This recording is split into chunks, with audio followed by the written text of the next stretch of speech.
Hello, welcome to this week's edition of the podcast for the working girl. And this week I'll be talking to you about something that has bothered me for a lot of the years of my working life. And it's about how to tell the stories of your successes at work. Raised by a typical African mom, modesty was literally rammed into our heads. They had a collection of adjectives for when you had too many I's in your vocabulary.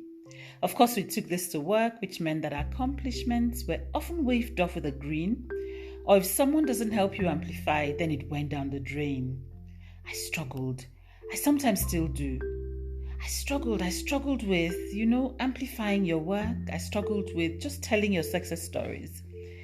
But I know, at least now I know what it takes. I'll be sharing with you 5 ways in which you can tell your own success stories at work without irritating others, or 5 ways in which you can tell your success stories at work without seemingly tooting your own horn.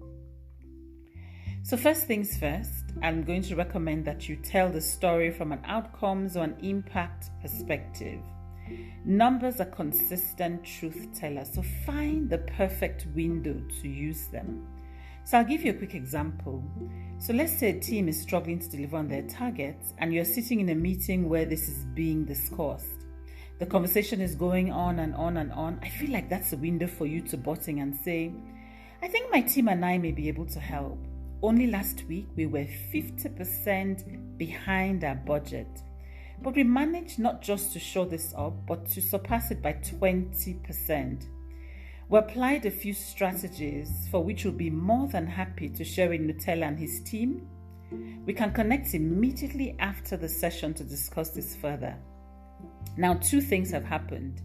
Not only have you pitched yourself as helpful, but you have managed to tell the great story of your team's accomplishments. Now, here are 4 other guides. 1.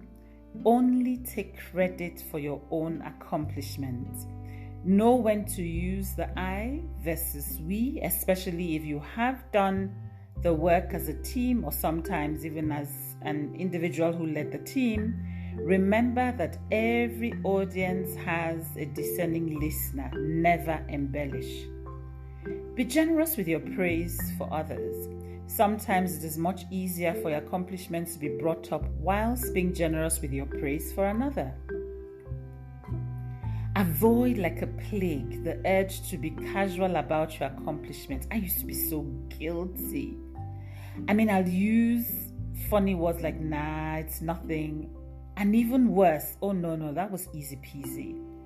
If you aren't amplifying the great work you're doing, please don't diminish it. Unsure of how to respond? A simple thank you will do. So when someone says to you, Nkiru, that was great work, you'll be like, oh, right, thank you. When you get the mic, please don't be a mic hugger. If the only person you ever want to talk about is yourself, then no one wants to listen to you. Don't be the one who everyone needs a puke bag for when she starts speaking. Yeah, I know that horn tooting riles you. It does rile me as well.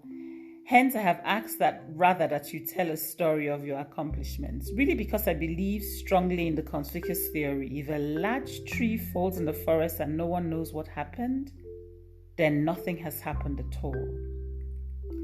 I'm going to ask that you go through the 5 points very quickly. And the first is, find an opportunity to be helpful as well as pitch your accomplishments in the same breath. And I did give you an example earlier on. I've also said only take credit for your own accomplishments. Know when to use an I versus a we, because every audience has a discerning listener. Never ever embellish. Be generous with your praise for others. Sometimes it's much easier for your own accomplishments to be brought up whilst being generous with your praise for others. Avoid like a plague the urge to be casual about your accomplishments. Never use words like easy peasy. Oh no, that was nothing. If you aren't amplifying your work, please don't diminish it. Don't be a mic hugger. Don't always tell stories about yourself. Don't be the one that everyone needs a puke bag for when she starts speaking. Yeah, I know hunt-toozing riles you, as I said, but I believe that it's so important to tell your stories. I hope that you have a great week on purpose. Cheers.